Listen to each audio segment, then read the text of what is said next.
Hey, bienvenue dans ton Yann et Frank. Aujourd'hui, un invité, Joe Hamel. Il faut les humilier. Mais en réalité, François Legault s'est pas mal humilié tout seul hier.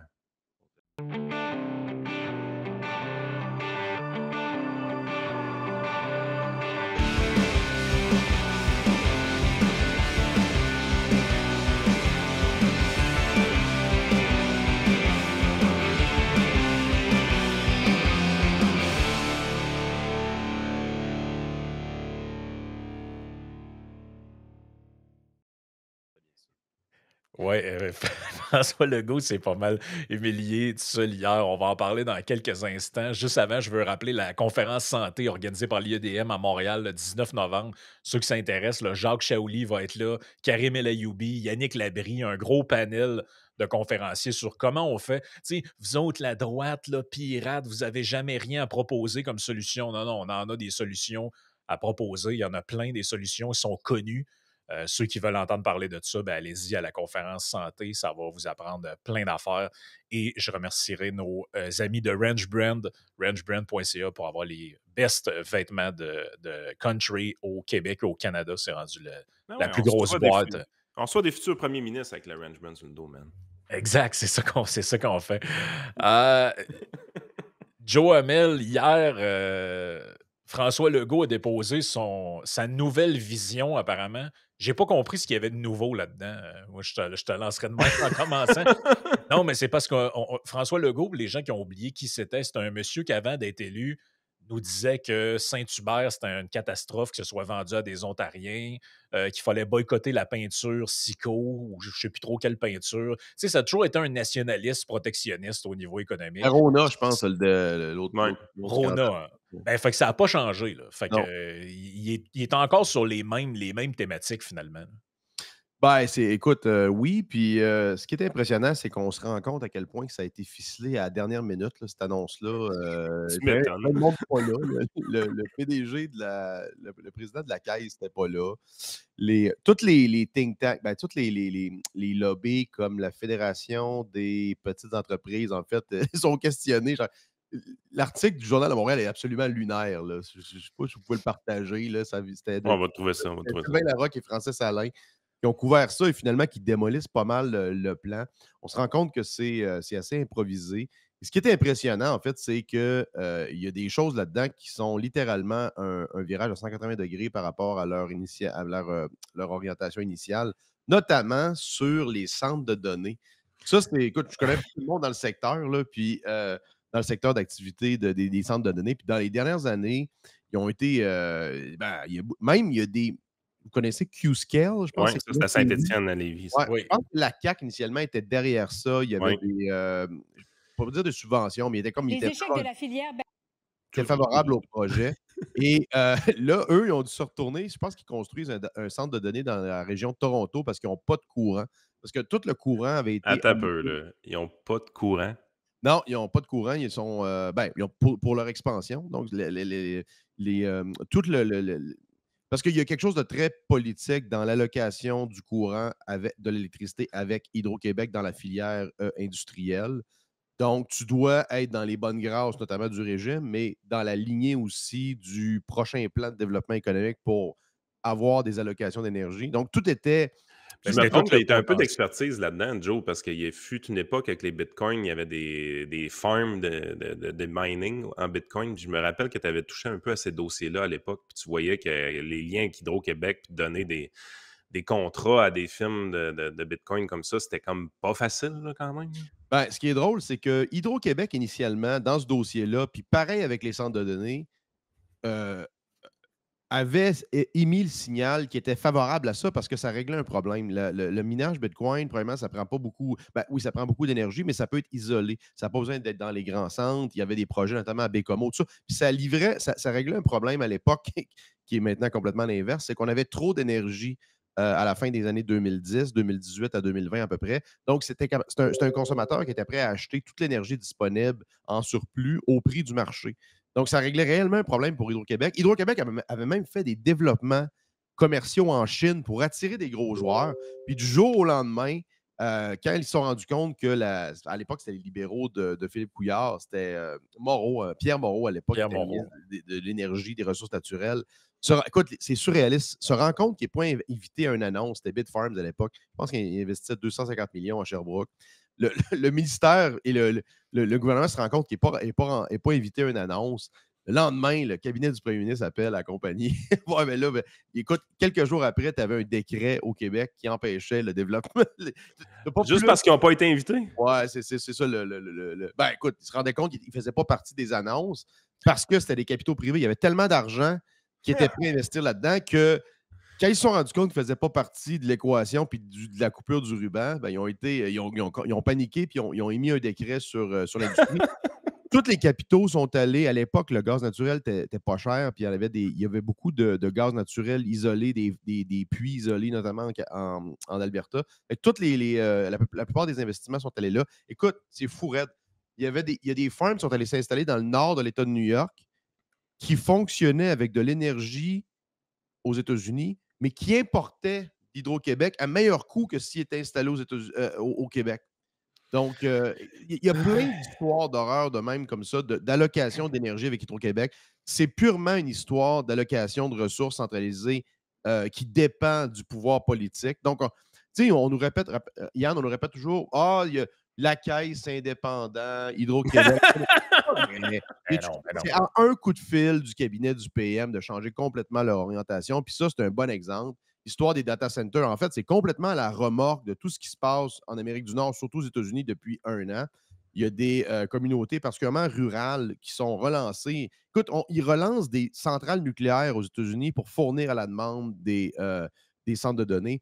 Écoute, il y a des centres de données qui construisent des centrales au gaz en partenariat avec des distributeurs pour fournir. Tu sais, Facebook, je pense, il y a un projet, je pense, énorme, je pense que c'est en Louisiane, où ils ont accéléré avec le producteur national local, si Et tu veux, le tu Hydro-Québec. ris, mais j'étais dans une conférence l'année passée en investissement, puis il disait, tu sais, évidemment, tout le monde parlait de Nvidia parce Ouais. qu'avec l'intelligence artificielle, les chips, tout ça, fait qu'il dit, tu sais, c'est quand même difficile de rentrer dans ce marché-là parce que tu as Mhm. l'impression de payer trop cher. Ouais, exact. Et il dit, nous, ce qu'on fait plus, ce qu'on regarde, c'est l'autre impact. Il dit, la demande d'électricité aux États-Unis a presque pas bougé pendant 25 ans.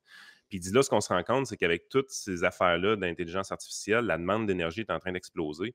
Fait qu'on regarde plus justement dans les compagnies qui vont produire de l'énergie puis le transport de l'énergie pour investir de notre côté. On pense que la game de l'intelligence artificielle, on peut encore rentrer dans ces domaines-là à des prix adéquats versus d'aller direct d'un chip où est-ce que là, ça peut être quand même Mhm. plus touché au niveau financier. Puis là, j'étais là, j'ai dit, crème, il se passe de quoi? Là? Je veux dire, la demande d'électricité, malgré la hausse de la population, malgré l'immigration, malgré tout, n'avait pas bougé pendant 25 ans. Là. Non, Ça veut exact. dire que ça montre comment Mhm. que l'être humain est devenu efficace au niveau énergétique, mais ça montre aussi que là, l'aiguille est en train de bouger parce que l'intelligence artificielle, ça tire du jus en Non, non, sacrifice. c'est démentiel. Écoute, je me rappelle, le président de TransCanada Énergie, tu sais, les pipelines, avait parlé de ça dans une allocution. J'étais comme, waouh, c'est rendu gros. Là. Quand les compagnies de gaz et d'infrastructures parlent de ça, la relance de la filière nucléaire aussi, qui est en lien avec ça. Mhm.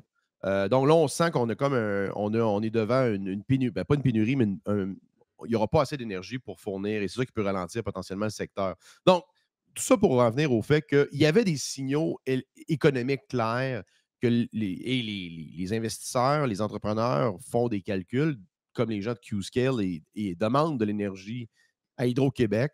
Tu arrives toujours, il faut que tu sois poli avec l'empereur. Tu arrives, tu à genoux chez Hydro-Québec, tu espères qu'ils vont, qu'ils vont approuver ta demande.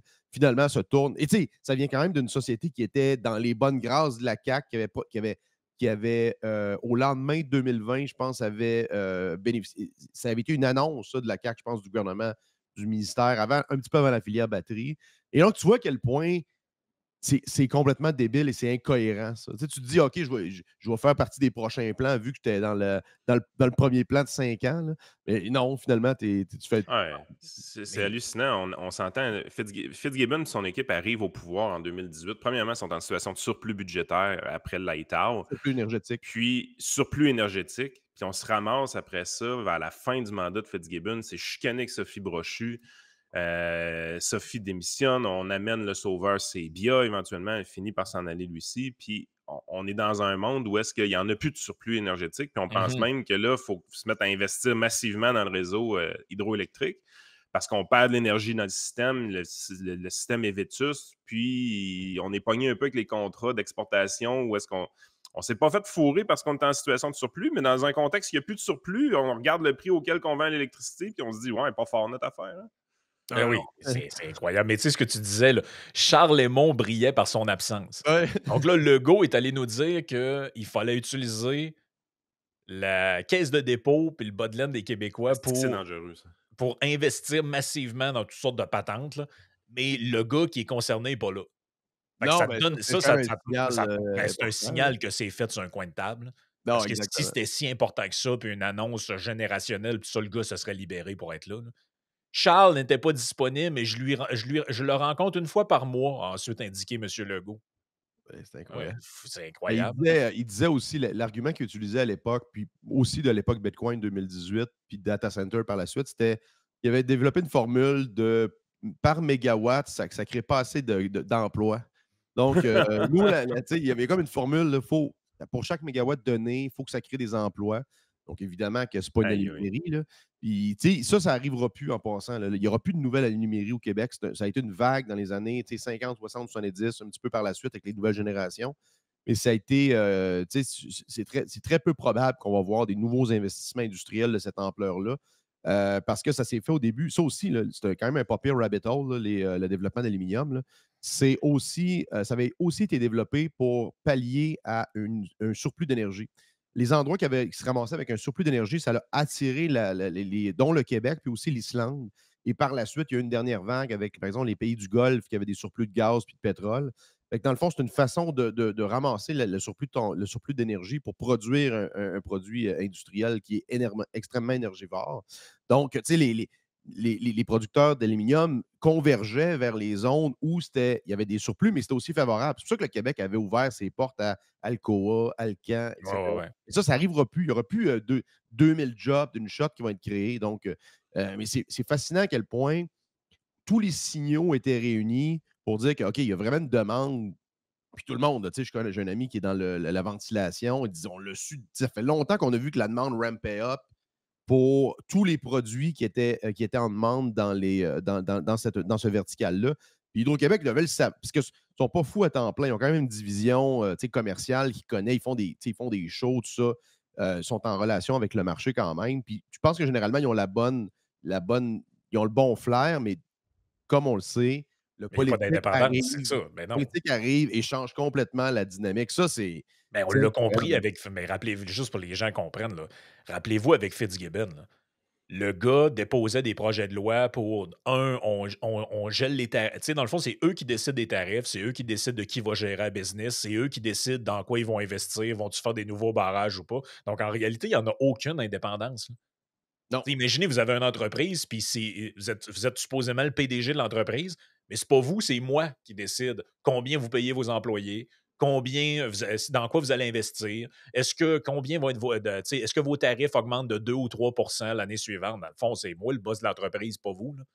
Puis moi, je me Ça paraît rappelle, évident. Là. ça, c'est le volet Hydro-Québec, mais moi, je me rappelle la première fois qu'on a ouvert la boîte de Pandore pour la Caisse de dépôt et de placement du Québec, c'était avec le REM.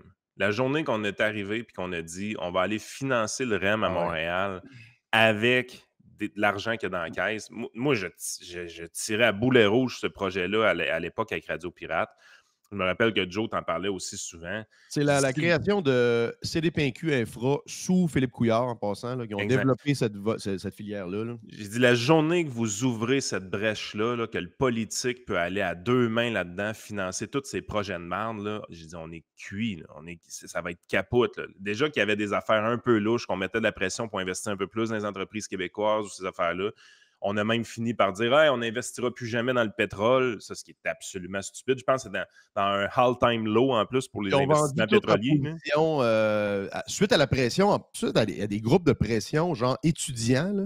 Mais Tu sais, ouais, genre, vraiment, comment ça s'appelle, le Divest? Tu sais, eux, ils s'attaquent, mettons, au fond des universités, Ouais. au fonds institutionnel. Tu sais, normalement, la caisse qui dit, ben, écoute, nous, on gère 300 milliards, allez chier, là, on va genre les rendements on va maximiser les rendements de nos déposants, qui sont les caisses de retraite des fonctionnaires en passant. Là. Donc, et oui, ils ont vendu, je pense, 200 millions d'ExxonMobil, genre à un creux générationnel de 40 ans, suite au lendemain de 2020. Quand Et le prix du baril était négatif. oui, exactement, pas Alors, c'est loin. ça. Là, puis, je pense que c'est des dizaines de millions en gains. Puis écoute, je pense que Exxon, à l'époque, payait quelque chose comme 9 ou 10 de dividendes. Une compagnie quand même cotée AAA. Là.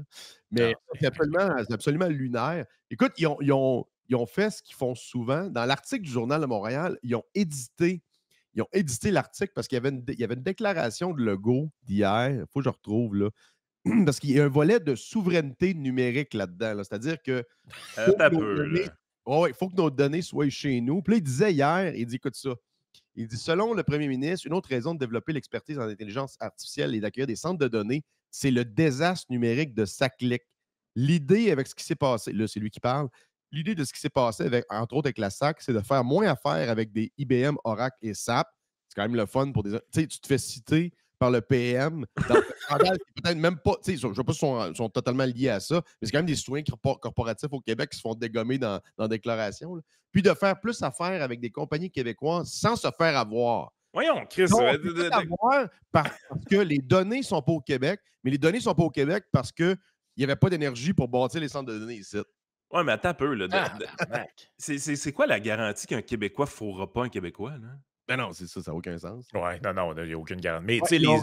les acteurs qui étaient présents, ils n'avaient pas l'air particulièrement impressionnés. Là, dans justement l'article que tu citais de Francis Alain dans le Journal de Montréal, plusieurs associations à caractère économique ont jugé contradictoires les objectifs du plan et la réduction des seuils d'immigration que le gouvernement vient d'annoncer. Ben oui, parce qu'eux autres, ils nous disent on va mettre 200 milliards dans des projets de barrage, d'ici, ça va créer des emplois partout. Puis là, les gens qui étaient là ont dit ouais, mais avec quelle main-d'œuvre? Qui va travailler là-dessus? Vous venez de dire que vous voulez baisser les seuils d'immigration de manière quand même assez drastique. Les entreprises souhaitent avoir le plus de travailleurs disponibles pour être capables de payer les salaires les plus bas, mais il faut être prudent, a répliqué le premier ministre. Ah non, il n'est pas tombé dans ce sauce-là, pour vrai. Oh, oui, Ah ouais. sérieux, c'est vraiment, il tirait de tous les côtés. Là. C'est Il genre, tirait de tous les tu sais, côtés. ton mononcle un peu sous un souper de Noël qui parle de tous les sujets. Là. François Vincent de la Fédération canadienne de l'entreprise indépendante n'a pas paru impressionné par le plan. Je sais pas. Je ne vois rien sur le fardeau fiscal des entreprises. On reste le pire endroit fiscal pour les petites entreprises du pays, a-t-il critiqué. Martin Caron, président de l'Union des producteurs agricoles, s'est quant à lui inquiété de la volonté d'Hydro-Québec de multiplier les parcs éoliens sur les territoires agricoles. Ben oui, parce que l'autre bout du plan, là, C'est vraiment partout. Là. non, mais l'autre bout du plan, les gens ne croiront pas à ça. Là. Il y a l'aspect d'Hydro-Québec avec la réfection des barrages, tout ça. Bon, il y a une partie là-dedans que c'est tel que tel. Mais leur plan là, pour faire face à Trump aux tarifs, c'est de colisser des éoliennes partout. Ben voyons, on produit cette électricité-là à du genre 10-11 cents, puis on la revend à On la 6 revend. cents. Ouais, c'est ça. C'est fou raide, ça. Là. Ben écoute, ça n'est un projet de société. À l'époque, il y a quelques années, il était revenu avec l'idée de lancer des barrages. Là. Je pense que c'est tout de suite après la pandémie. Il dit, bah, ça, au moins, ça n'est un projet de société. Là. On peut-tu Ben oui. bâtir Moi, ça m'avait fasciné. J'avais assisté à une conférence d'Hydro-Québec il y a peut-être un petit peu moins qu'une dizaine d'années. Puis là, le virage, il commençait à avoir une espèce de philosophie décroissante qui commençait à rentrer dans le gouvernement, puis particulièrement Hydro-Québec. Puis je me rappelle, ça m'avait fasciné, il avait annoncé ça. Il terminait, je pense, la romaine à ce moment-là. Puis la porte-parole avait dit ça va être notre dernier barrage. Ah non, Excusez, j'ai manqué une couple de meetings. Comment ça, c'est le dernier barrage? J'ai grandi avec le fait que le fait accompli que le Québec allait être leader là-dedans, qu'on va toujours avoir, c'était notre plus grosse richesse, notre or bleu, ça s'appelle ça. Donc, comment ça on ne bâtit pas plus de barrages, tu sais? Et c'est comme ça, en passant, qu'Hydro-Québec a développé son expertise. C'est à partir des années 50, 60, 70, c'est qu'ils ont fait les grands projets, puis ils passaient d'un barrage à l'autre. Tu sais, l'équipe de construction, puis toute l'équipe de projet, ça arrêtait jamais vraiment, là, si tu veux. Il n'y a pas de perte d'expertise. Exactement. Fait que, sérieux, c'est fou raide là, qu'on ait... il y a eu une espèce de boom dans les années 60 avec la Bay James. Il y a eu quelques projets dans les années 80, 90, 2000, mais après ça, ça a été abandonné. Là. Ben oui. Chapeau quand même au Journal de Montréal n'a pas l'air à y croire tant que ça. L'article de Zappa est quand même pas pire aussi. Le plan économique de la CAQ, quoi de neuf, M. Legault? Le plan présenté lundi par François Legault propose un beau vernis, mais derrière la surface, il ne réussit pas à cacher les nombreux échecs économiques de son gouvernement. La semaine dernière, le premier ministre était de passage dans la salle de rédaction du journal et TVA Nouvelles pour présenter en avance sa nouvelle vision économique. Le premier ministre parlait avec aplomb, convaincu de son message, mais une question s'est imposée d'elle-même. Qu'est-ce qu'il y a de nouveau dans ce plan, M. Legault? J'entends souvent cette question, m'a-t-il répondu. Hydro-Québec, c'est 200 milliards, c'est le plus grand chantier de l'histoire du Québec. Fait que là, on est passé de la filière batterie au chantier. Je ne sais pas si les gens réalisent, là, l'histoire de la filière batterie. Là. Rappelez-vous les justificatifs qu'il y avait derrière ça. L'idée, c'était de dire on n'a pas le choix d'aller là-dedans parce que les démocrates, en gros, vont là-dedans. Puis là, on vient de switcher pour républicain. Fait que la filière batterie, on prend ça, on met ça dans la poubelle. Puis là, on switch dans une autre affaire. Pourquoi? Parce que les républicains viennent d'être élus. Puis là, dans 4 ans, ça va être quoi? Là? Si on retourne aux démocrates, on va retourner dans les affaires électriques puis dans les niaiseries. C'est comme si notre politique économique de ce gouvernement-là est uniquement basée sur copier ce que les autres font ailleurs. Ben oui. C'est quoi cette Pas de vision. Je pense qu'ils ont changé aussi l'article parce qu'il y avait sérieux, c'est fascinant. Ça prend des choses qui archivent tout de suite là, du jour au jour le jour. Parce que, écoute, il disait, et ça c'est fascinant parce que c'est quelque chose que j'envisage depuis une couple de semaines, de mois. Là, il change l'article, attends un peu. C'est que tu as la version originale que tu as pris hier en photo. Ouais, ouais. Si tu refresh la page, il y a des bouts. Moi, je me rappelle d'une déclaration. Mais pourquoi ils ont enlevé ces bouts-là, à ton avis? C'est pour mieux faire paraître le go? Ouais, il y a un téléphone, il se fait ridiculiser ses médias, puis le cabinet du PM appelle, puis ouais, c'est sûr que c'est ça. Ouais, c'est sûr, c'est ça. Écoute, il avait dit aussi hier, puis ça, c'est fascinant, parce que je pense que ça transmet ce qu'on voit un peu dans l'Occident, c'est qu'au début, toutes les administrations qui étaient antagonistes à Trump, mettons le Trudeau, les pays européens, la stratégie, c'était OK, Trump, c'est une crise passagère, on va juste se tenir, on va faire un bloc, on va faire des contre-tarifs, il va être battu au mi-mandat, il va reviser sa situation. Là, Legault, hier, il disait textuellement le monde a changé, il y a des choses qu'on ne verra pas en arrière. Trump, c'est un signal. Dans le fond, ce qu'ils veulent dire, je pense, c'est que je pense qu'ils réalisent que cette philosophie-là, l'orientation des tarifs commerciaux, en général, ça va être poursuivi par les démocrates, cette affaire-là. Ils ont traversé le Rubicon, ils ne reviendront pas en arrière sur une bonne partie de la stratégie, comme Biden avait fait avec la Chine quand il était élu en 2020. Là, bonne partie des politiques de Trump avaient été maintenues. Donc là, ils se rendent compte, ils commencent à spinner le monde sur qu'il n'y aura pas de win, si tu veux, contre Trump ou contre les Américains en général. Donc, puis ce qui est dangereux, c'est que, j'en parlais à Radio Pirate de ça, c'est qu'ils peuvent faire de la politique pendant 10 ans là-dessus. Là. Au début, là, c'est Trump, mais après ça va être la crise avec les États-Unis, puis ça va être des subventions, au lieu de dire, la meilleure façon, puis Poliev, j'écoutais l'intervention chez vous, c'est la meilleure façon. Ce qu'on contrôle, c'est notre fardeau fiscal, c'est le développement de nos ressources. Doubler la mise là-dessus, là, si vous voulez être compétitif avec les Américains. Les juridictions compétitives avec le Québec, c'est la Pennsylvanie, l'Ohio, puis New York. C'est pas le Mexique. Ouais, pour la manufacture un peu, tout ça, mais c'est quoi, qu'est-ce qu'on peut faire concrètement pour être compétitif contre ces voisins-là? Et là, le bout le plus weird là-dedans qu'on n'a pas encore parlé, c'est oui, on a aussi les affaires de l'argent dans Hydro-Québec pour les barrages, les éoliennes, tout ça, mais l'autre affaire, moi, que j'ai sursauté, c'est là, on va être rendu, là, on est dans le militaire, nous autres. Là, ils ont annoncé ça, là, genre que qu'on se lançait dans des projets de défense nationale avec. Je ne sais pas exactement ce qu'on va faire là-dedans, là, mais là, on dit Québec, pour l'instant, n'est qu'un partenaire indirect. Nos fleurons, Bombardier, CAE, Héroux, DevTech possèdent le savoir-faire, mais aucun levier nouveau ne leur est offert pour en profiter. Et pendant qu'on parle de défense, on oublie un autre champ de bataille, l'intelligence artificielle. Bon, mais en gros. On tire partout. En gros, on tire partout. Là. Hier, c'était l'AI, l'armée, les barrages, les éoliens. Ça donne vraiment l'impression que. Il dit. Regarde, je l'ai retrouvé le segment qui a été enlevé aussi. Là. Il dit le monde a changé. Les gens ne le réalisent pas, mais je ne pense pas qu'on va revenir au monde avant Trump 2.0. Hey, c'est une petite déclaration, ça là. Quand la levée des droits de douane à un renouvellement de la. Il ne retient pas les indications qu'on a, c'est que ça ne regarde pas bien pour l'ALENA, les négociations de l'ALENA 2.0 l'année prochaine en 2026. Mais l'affaire de la déclaration sur la défense est complètement lunaire. Le gars va-tu bien? Là? Écoute, ça, il avait dit, ça aussi, il l'a enlevé, je pense, ou en partie. Alors qu'Investissement Québec vient de revoir sa politique d'investissement pour pouvoir financer des fabricants d'armes, François Legault affirme que le Québec devrait carrément se préparer à répondre par la force si jamais on l'attaquait.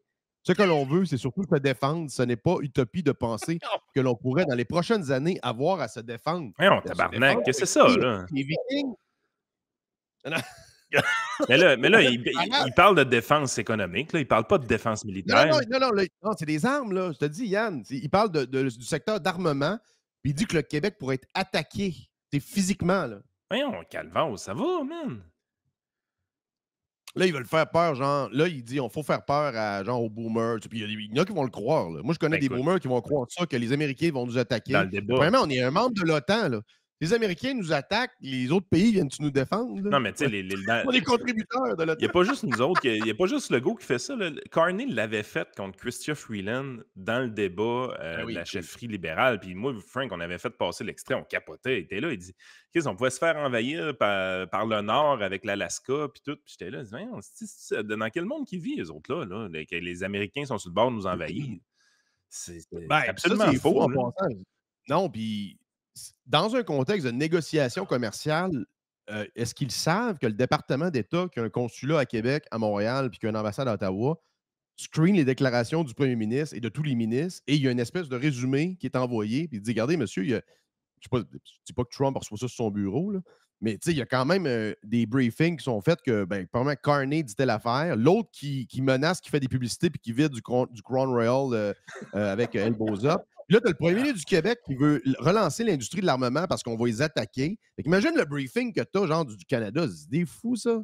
C'est complètement débile. Ouais, mais c'est nous autres les extrêmes dans cette histoire-là. Là. Ah oui, ben oui. C'est Ben nous oui. autres l'extrême droite, là. Ah non, mais hey, puis le pire, là, Ouais, littéralement. Joe, il faut se rappeler d'une affaire. Là. Il n'y a pas un mois de ça, le gars a fait une conférence. Ben, en fait, pas une conférence, c'était son discours inaugural pour la rentrée parlementaire. Le discours, comment on appelle Oui, ça? oui. Pas le discours du trône, ça c'était à Ottawa, mais Mais je bref, pense que t'as raison, c'est un discours inaugural. discours inaugural. Dans ce discours-là, il a dit j'ai 4 priorités. Puis là-dedans, il nous disait la camisole de force de l'État, puis le modèle québécois, on est arrivé au bout de ça. Chris, ça fait un mois. Puis là, il est rendu en train de nous dire, hier, il a retweeté l'article de Paul Journet qui parle de ça ou qui s'appelle François Legault résolument interventionniste. Interventionniste. Ah non, c'est complètement malade. Non, t'es fou. Ah non, puis là, Puis, l'article de Paul Journet est complètement apologétique. Là, il parle du goût du risque du premier ministre. Ah oui, les autres, ils salivent. Tout le monde salive, évidemment. Là. Oui, Ouais, mais il reste. c'est notre argent, nous autres, ça. Après 7 ans au pouvoir, M. Legault ne se réinvente pas. Il reste interventionniste jusqu'au bout des ongles. Et Legault reprend cette phrase-là et il met ça sur son Twitter. Non, c'est fou. Mais une autre affaire aussi, c'est que, rappelle-toi, c'est parce que. C'est quoi la dans le différence discours- entre Legault et Trump quand on lit des affaires de même? Trump a du pouvoir pour vrai, c'est la différence. D'ailleurs, ma question, c'est pourquoi que les étatistes, puis les journalistes, puis tout le monde qui salive sur l'interventionnisme de l'État, puis les décrets, ça vous tente pas de regarder le vrai boss de ça? Là? Pourquoi vous capotez sur le vrai boss de ça? Tu sais, Trump, c'est le maître des décrets. Là. Puis lui, il a du vrai pouvoir pour vrai. Le gars maîtrise tous les leviers du pouvoir mondial. Puis ça, vous aimez pas ça? Eux autres, ils apprécient toutes les espèces de décrets autoritaires, puis toutes les espèces de visions top-down de la gestion, puis vous n'êtes pas capable d'apprécier le show qu'on a avec Trump. Il y a une espèce de contradiction majeure là, dans le domaine économique, politique, par tout le monde qui s'oppose, qui se braque contre Trump. Mais une autre affaire sur le discours pas le discours du trône, le discours d'ouverture de session, espèce de guerre avec les médecins, ça n'a pas été annoncé non plus. Ça. Non. Puis, jour au lendemain, il y a une espèce de front qui est ouvert out of nowhere avec à peu près 20 000 médecins. Là tu as un pan entier de la société qui est braqué. Là, on m'a dit, moi, et les gars, là, que sur les forums de médecins, il y a des clips de Yann et Frank puis de Jeff Fillion qui circulent. Là, on est devenu comme la référence du jour au lendemain. Là. C'est malade ce qui se passe.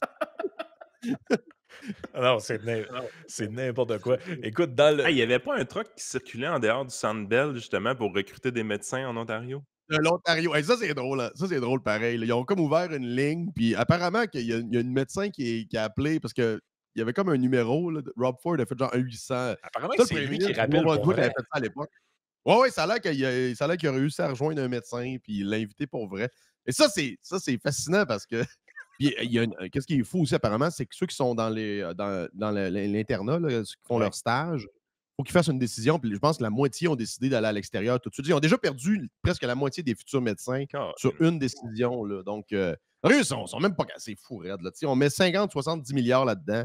Puis tu n'es même pas capable de t'assurer de ne pas, genre, troller ta base de futurs médecins. Ben oui. Qu'est-ce que vous pensez aussi des. Parce que dans sa présentation aussi, ça, c'est rapporté par Journet dans l'article de la presse.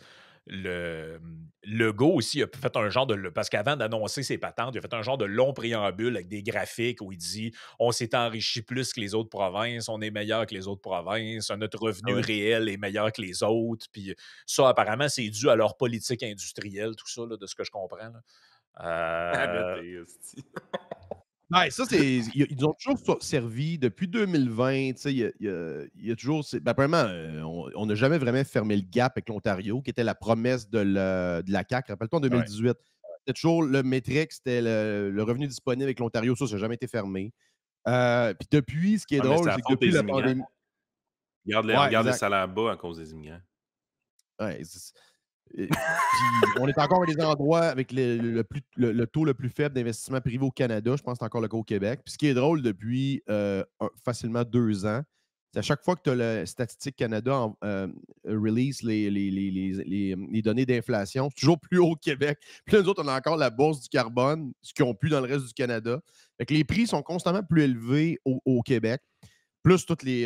Fait que, sérieux, c'est le spin que le contexte économique au Québec est mieux. Non, c'est totalement le contraire. Je ne sais pas comment il maquille les chiffres pour arriver à cette conclusion-là. Mais là, François Legault est disjoncté pas mal. Il lui reste une dizaine de mois au pouvoir présentement, puis on sent qu'il veut tirer dans toutes les directions.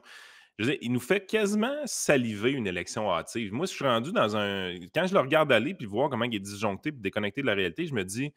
Ça va peut-être faire du bien que PSPP rentre, là, parce que le monsieur, là, ça va pas, là. Ça va pas en tout. Là.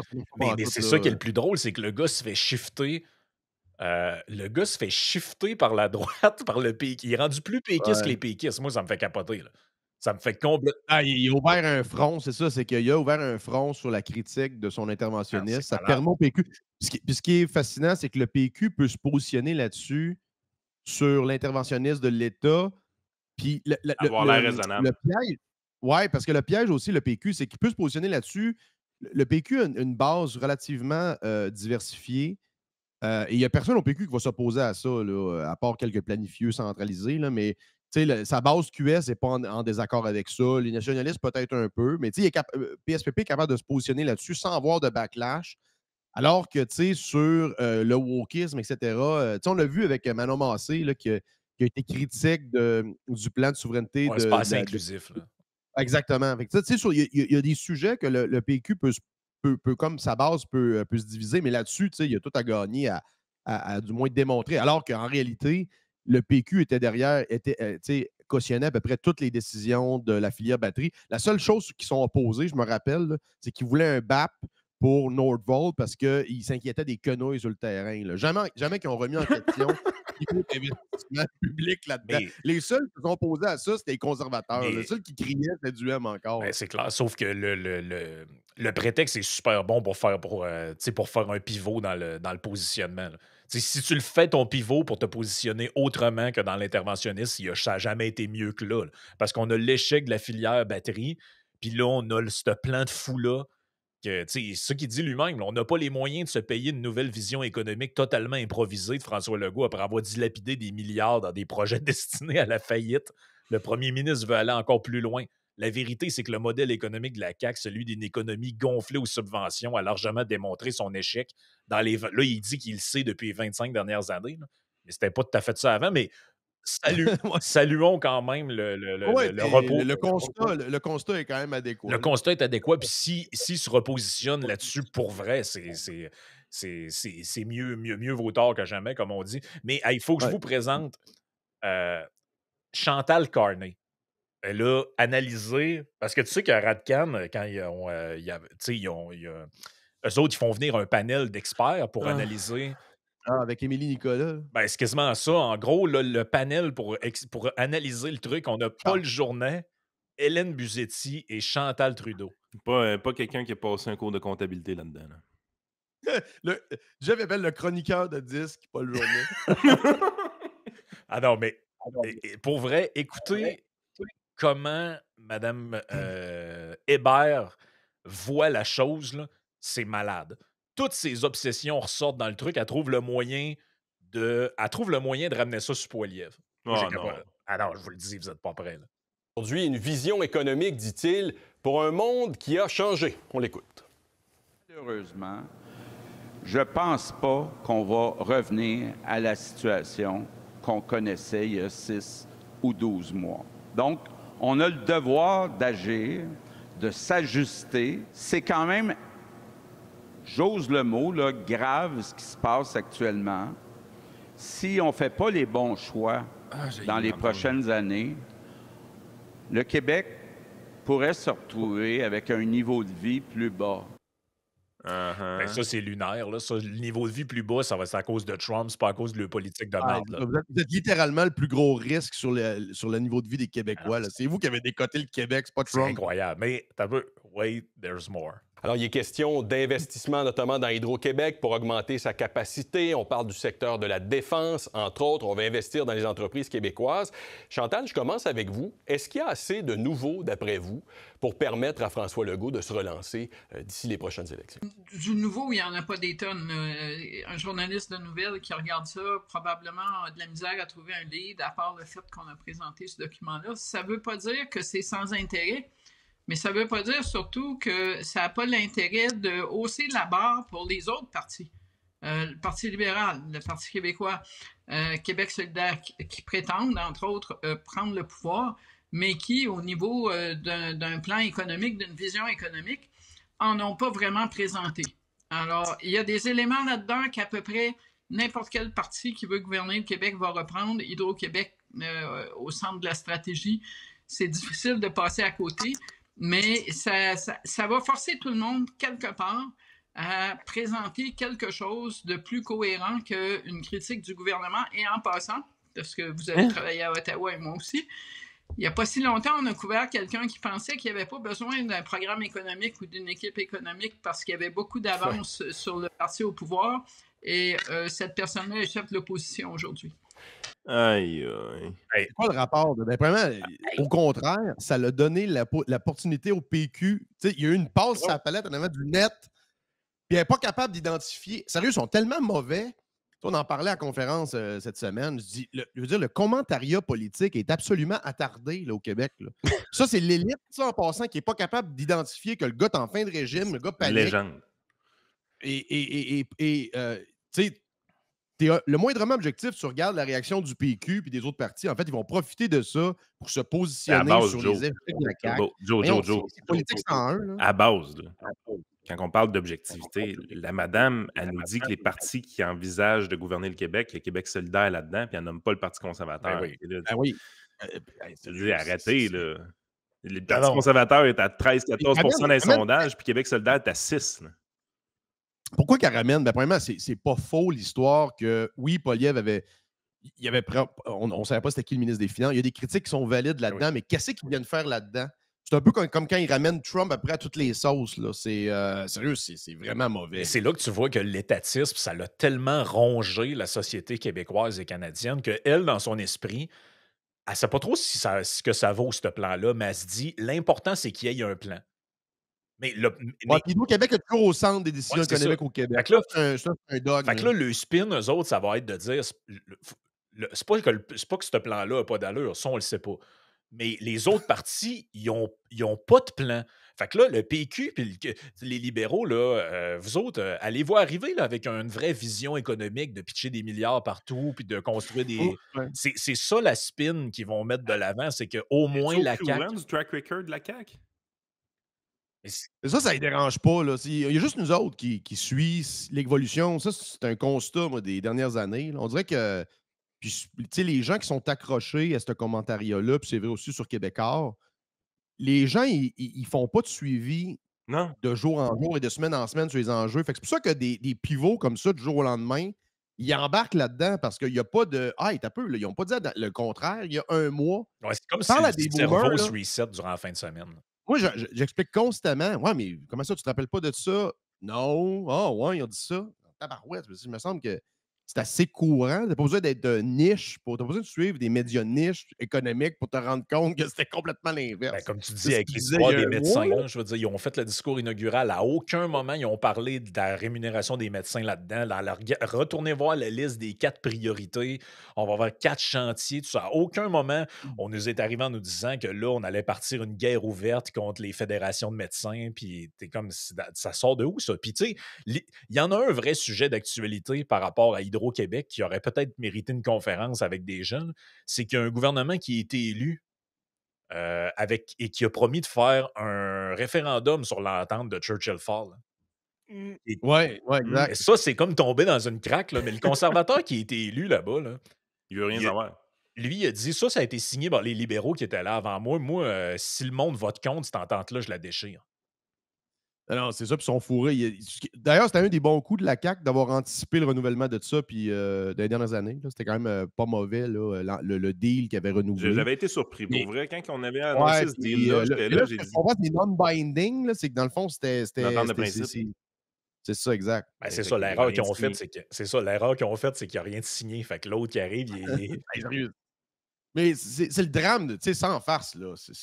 À tous les niveaux, au municipal, le niveau est absolument démentiel, là, comment que c'est mauvais. Là. Sérieux, c'est incroyable. Non, c'est incroyable. Écoute, en terminant, je veux remercier 2-3 petits commanditaires, la gang de Ready for Canada, pour tous les besoins que les gens peuvent avoir en matière d'immigration. Justement, il va y avoir de la job avec ces grands plans-là. Vous allez pouvoir venir pour le chemin, ceux qui veulent faire le chemin inverse, ceux qui veulent partir aux États-Unis, ouvrir une business ou aller vivre là-bas. Vous avez besoin de la North American Immigration Agency qui peuvent vous aider là-dedans. Puis nos chums de TLF Dessin pour le dessin industriel, les plans 3D sur les grands chantiers. On travaille sur pas mal de projets. Fait que contactez-les, ils vont pouvoir vous aider dans vos besoins dans la construction. Joe, écoute, merci d'avoir été là. Ça n'a pas de bon sens. Ça n'a juste pas de bon sens. Plaisir. Cette gang-là, nous autres, on va continuer du côté de Patreon, puis on s'en reparle bientôt. Cheers. Yes. Salut.